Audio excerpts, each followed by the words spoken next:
नमस्कार दोस्तों, हमारे YouTube channel maths by movie picture में आप सभी का स्वागत है। आज हम चालू करते हैं 10वीं क्लास का मैथमेटिक्स का टॉपिक जो कि अंकगणित की आधारभूत प्रमेय है। तो आज हम चालू करते हैं प्रश्नावली नंबर 1 का पहला टॉपिक जो है अंकगणित की आधारभूत प्रमेय।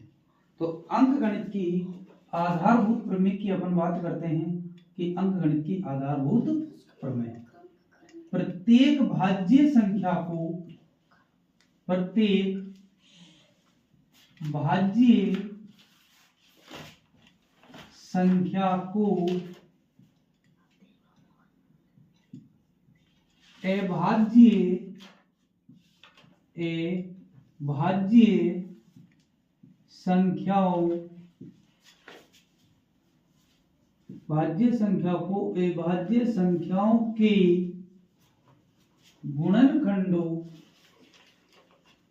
के गुणनखंडों के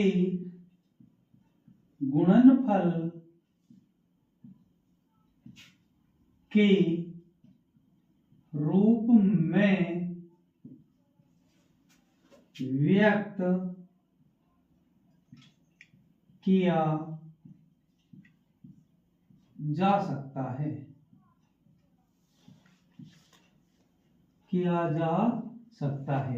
प्रत्येक भाज्य संख्या को अभाज्य संख्याओं के गुणनखंडों के गुणनफल के रूप में व्यक्त किया जा सकता है तथा यह गुणनफल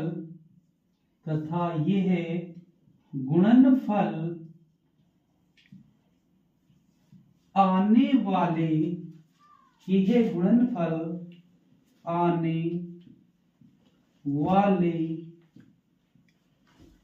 क्रम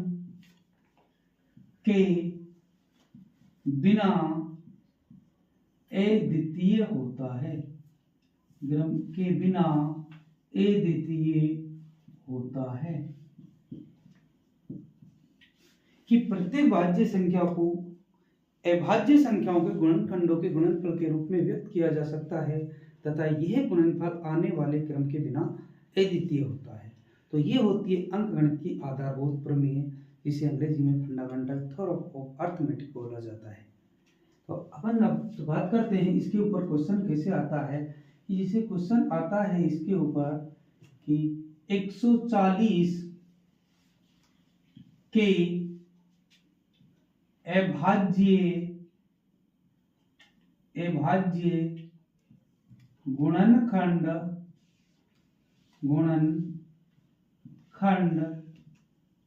कीजिए।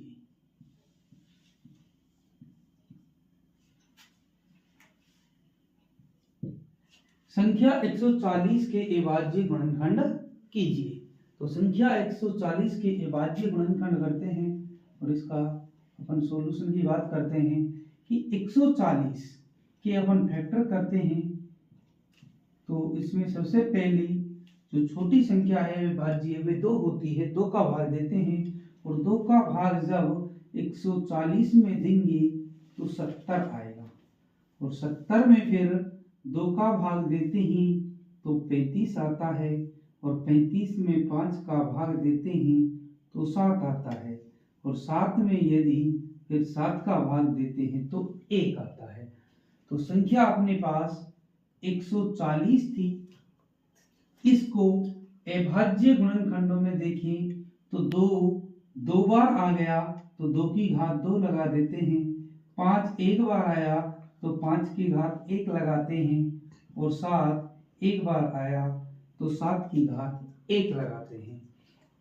तो ये होती है कि प्रत्येक भाज्य संख्या को अभाज्य संख्याओं के गुणनखंडों के गुणनफल के रूप में व्यक्त किया जा सकता है और ये गुणनफल आने वाले क्रम के बिना क्या होता है, अद्वितीय होता है, अर्थात इसमें क्रम का कोई ध्यान नहीं रखा जाता। आगे पीछे आप लिख सकते हो।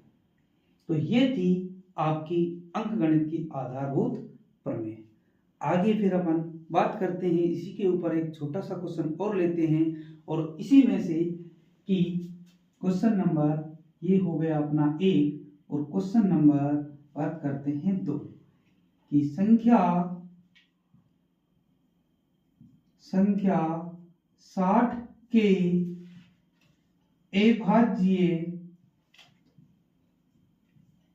गुणनखंडों,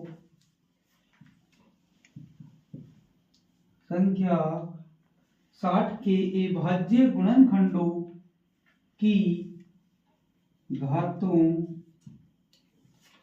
का योगफल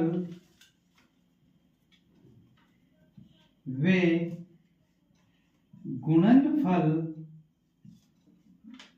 ज्ञात कीजिए। योगफल व गुणनफल ज्ञात कीजिए। योगफल और गुणनफल ज्ञात कीजिए कि संख्या 60 के अभाज्य गुणनखंडों के गुणनफल, जो अभाज्य गुणनखंड आएंगे उनकी घातों के योगफल और गुणनफल ज्ञात कीजिए। संख्या 60 के अभाज्य गुणनखंडों की घातों का योगफल व गुणनफल ज्ञात कीजिए। और ऐसा क्वेश्चन ज्यादातर पेपर में पूछा जाता है। तो अपन अब बात करते हैं कि सबसे पहले जो संख्या 60 दे रखी है इसके अभाज्य गुणनखंड करते हैं। संख्या जो 60 है इसके करते हैं अभाज्य गुणनखंड। तो इसका अपन हल करते हैं। संख्या 60 में किसका भाग जाता है? 2 का जाता है। 2 का भाग देते हैं तो 30 आता है, और फिर 30 में 2 का भाग देते हैं तो 15 आता है, और फिर 15 में 3 का यदि भाग देते हैं तो 5 आता है, और 5 में 5 का भाग देते हैं तो 1 आता है। तो ये हो गए इसके अभाज्य गुणनखंड। यानी 60 बराबर अपन लिख सकते हैं 2, 1 और 1 2 बार आया, इसलिए अपन 2 की घात 2 लिख देते हैं। 3 1 बार आया, इसलिए 3 की घात 1 लिखते हैं, और 5 1 बार आया, इसलिए इधर 5 की घात क्या लिखते हैं? 1 लिखते हैं। तो इधर अब अपन को चाहिए यहाँ से घातों का योगफल। तो पहले बात करते हैं कि घातों का योगफल। घातों का योगफल, घातों का योगफल की बात करते हैं तो 2 की घात कितनी? 2, 2 प्लस फिर 3 की घात 1, तो प्लस क्या कर दिया? 1, और 5 की घात भी 1 है, इसको भी क्या कर दिया? 1।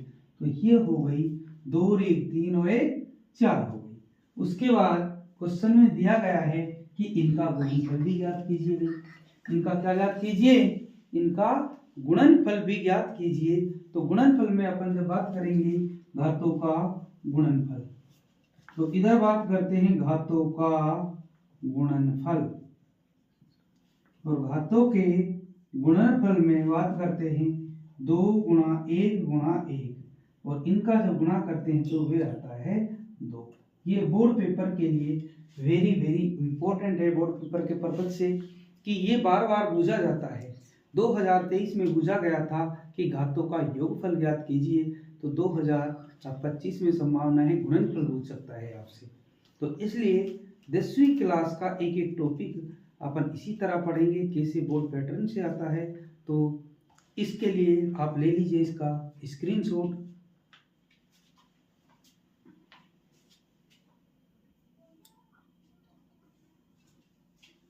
तो प्यारे बच्चों, ये था अंकगणित की आधारभूत प्रमेय। तो अंकगणित की आधारभूत प्रमेय के ऊपर कैसा क्वेश्चन आता है बोर्ड पेपर में, और उसके ऊपर पिछले प्रीवियस ईयर में कैसे पेपर आए थे। बाद में भी हम आपको प्रीवियस ईयर के जितने भी क्वेश्चन आए हुए हैं उन सभी का सॉल्यूशन हमारे यूट्यूब चैनल पे करवाया जाएगा। आप कंटिन्यू रेगुलर क्लास देखते रहिए। तब तक के लिए सभी को धन्यवाद। जय हिंद, जय भारत।